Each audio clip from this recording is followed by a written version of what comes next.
Hello dear students. आज मैं एक राष्ट्रीय घटनाक्रम का जिक्र करने जा रहा हूँ। आजकल मैं करंट अफेयर्स पर ही चर्चा कर रहा हूँ।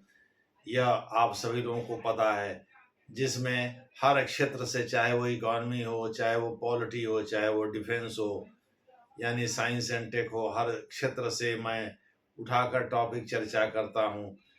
ऐतिहासिक अभी चर्चा नहीं किया हूँ, लेकिन ऐतिहासिक भी कल्चरल पार्ट पर चर्चा करूंगा, और इंडियन इकॉनमी तो पूरा पढ़ाऊंगा ही पढ़ाऊंगा। थोड़ा सा भी इकॉनमी में जैसे ट्रेड वार वगैरह पर मैं जिक्र कर दे रहा हूँ। आगे मैं बहुत सारे कॉन्सेप्चुअल चीज़ों को, इन्फ्लेशन क्या होता है, अनएम्प्लॉयमेंट क्या होता है, माइक्रो इरिगेशन प्रोजेक्ट क्या होता है, जो जो भी सिलेबस में है, जीडीपी, जीएनपी आदि सब चीज़ों का कॉन्सेप्ट आपको बताया जाएगा। मोदी जी के 3 फार्मूलाज के बारे में भी चर्चा किया जाएगा, जो उन्होंने विड्रॉ कर लिया था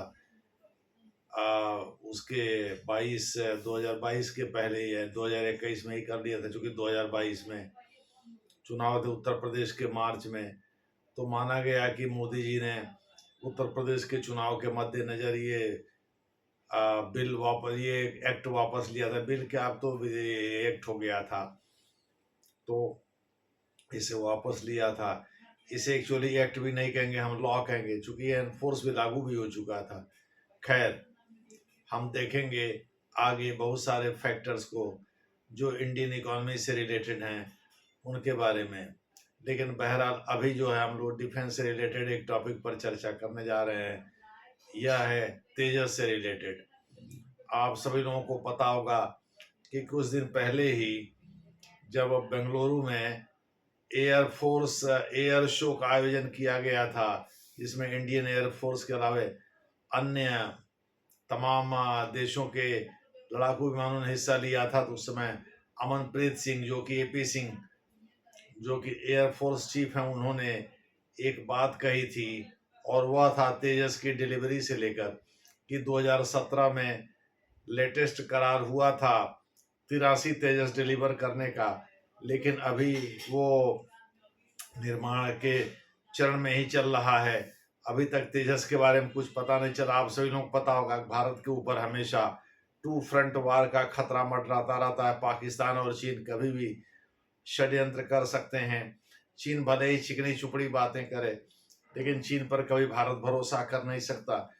और यही नहीं, चीन पाकिस्तान के प्रति जितना समर्पित है, उतना भारत के प्रति है नहीं। तो भारत के बाजार का दोहन करने के लिए चिकनी चुपड़ी बातें करता रहता है, किंतु उसको पता है कि भारत उसके लिए रियल थ्रेट है। एक तो भारत डेमोक्रेसी है, दूसरा ये कि दक्षिण एशिया में एक ताकतवर देश है।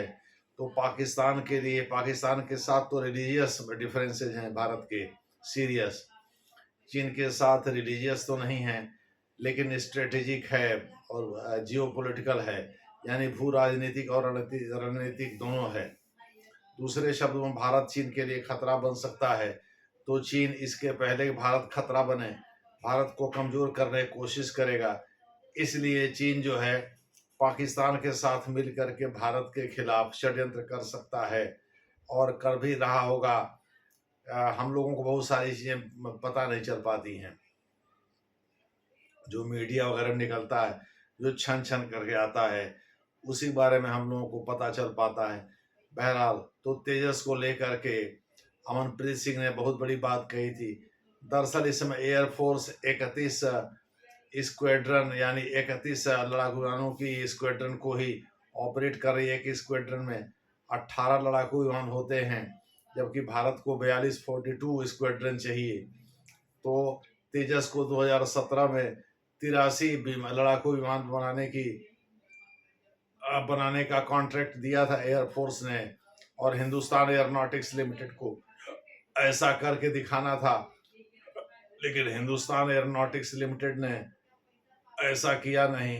दूसरे शब्दों में, तेजस की डिलीवरी में डिले हो गया, काफ़ी डिले हो गया, और इसको लेकर के भड़क उठे थे एपी सिंह साहब, जो एयरफोर्स के चीफ हैं, वर्तमान सरदार जी हैं।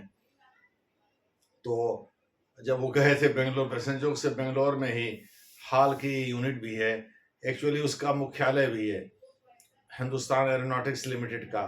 तो उसके मैनेजिंग डायरेक्टर से बात करते हुए ये भड़क गए थे और उन्होंने कहा था कि भाई अभी तक तेजस के बारे में कुछ पता ही नहीं चल पा रहा है कब तक डिलीवरी होगी, जबकि 83 तेजस की डिलीवरी करनी थी। लेकिन अब ये सूचना आ रही है कि उनमें से 44 तेजस ऑलमोस्ट फाइनल स्टेज में हैं और उसमें प्रोटोटाइप एक तेजस माने तेजस का एक प्रकार जो है प्रोटोटाइप कहलाता है, माने उसका उसी का रूप होता है, वही है तेजस। उसमें BVR MK1 यानी beyond visual range MK1 engine का नाम है जो उसमें लगा हुआ है। MK1 इंजन लगा है जो कि कहा जाता है जनरल इलेक्ट्रिकल्स ने बनाया है, अमेरिका के यानी जी कंपनी ने बनाया है। तो वहाँ से भारत ने इसे इम्पोर्ट किया है। तो प्रोटोटाइप में अस्त्र मिसाइल जो एयर टू एयर मिसाइल है, माने हवा से हवा में मार करने वाली बियॉन्ड विजुअल रेंज मिसाइल है, तो उसे फिट करके और टारगेट को हिट किया गया जो कि हिट हो गया। दूसरे शब्दों में तेजस ने सफलतापूर्वक अपने लक्ष्य को भेद डाला। इससे पता चलता है कि तेजस में BVR MK1 इंजन लगा करके और उसमें BVR मिसाइल है, BVR मिसाइल लगाई जा सकती है। MK1 तो इंजन है, BVR मिसाइल लगाई, बियॉन्ड विजुअल रेंज मिसाइल लगाई जा सकती है। इससे वह अधिक घातक हो जाएगा, यानी पहले के तेजस की तुलना में अधिक घातक होगा। और अगर 5वीं पीढ़ी जैसी खबर आ रही है, कभी तो 4 पीढ़ी तक ही कंसीडर किया गया था, लेकिन अब 5वीं पीढ़ी के तेजस बनेंगे। DRDO ने शायद इसका कोई प्रोटोटाइप डिजाइन भी किया है, या मान लीजिए अगर अलग से तेजस को अपग्रेड किया जाता है 5वीं पीढ़ी में, तो जाहिर है स्टेल्थ फाइटर हो जाएगा, यानी छुपा रुस्तम जिसको कहते हैं। रडार इसको पकड़ नहीं पाएगा।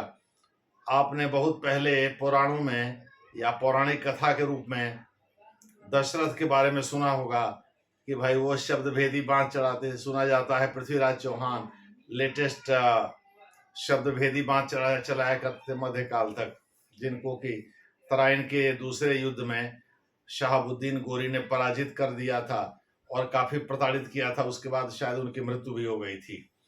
1192-93 घटना है ये।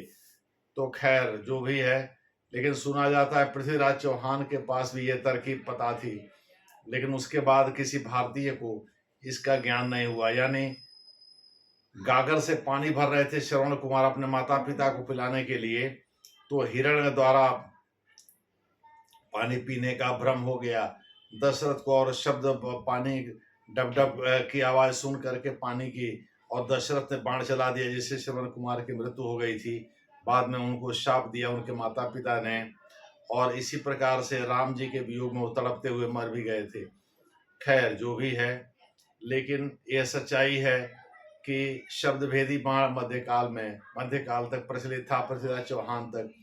उसके पहले भारत में शब्द भेदी बाण का जिक्र आता है। अब वो कितना से कितना गलत है ये तो विज्ञान को तय करना है, लेकिन बियॉन्ड विजुअल रेंज वैज्ञानिक रूप से एक सही तथ्य है। दूसरे शब्दों में, जिसे हम देख ना सकें उस लक्ष्य को ही भेदने में माहिर है अस्त्र प्रक्षेपास्त्र, जो कि तेजस में फिट किया जा रहा है।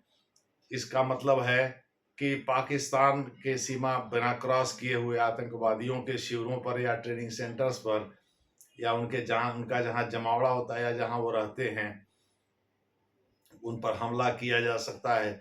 दूसरे शब्दों में POK को क्रॉस करने की जरूरत भारत को नहीं पड़ेगी, और भारत अपनी सीमा में रहकर ही इस मिसाइल से हिट कर सकेगा। 100 किलोमीटर तक तो इसको दिक्कत है ही नहीं। 100 किलोमीटर तक स्ट्राइक रेंज वाले इस मिसाइल से कोई दिक्कत है ही नहीं लक्ष्य भेदने में, और POK 100 किलोमीटर के अंदर ही आएगा। तो इस प्रकार से भारत अपनी सीमा में रहकर जम्मू कश्मीर से और POK में जो आतंकवादियों के शिविर चलते हैं, जैसे मोहम्मद या लश्कर तैयबा या अन्य के, उन सबको, या लोकल किसी उसके सैयद सलाउद्दीन वगैरह जो चलाते हैं, इन सबको हिट कर सकता है अस्त्र मिसाइल और बर्बाद कर सकता है। इसीलिए पहले से ज़्यादा घातक हो जाएगा। ऐसा अगर होता है भारत में, तो पाकिस्तान और चीन भी इससे डरेंगे, देखना है आने वाले समय में क्या होता है, जैसा होगा वैसा आपको बताया जाएगा। धन्यवाद।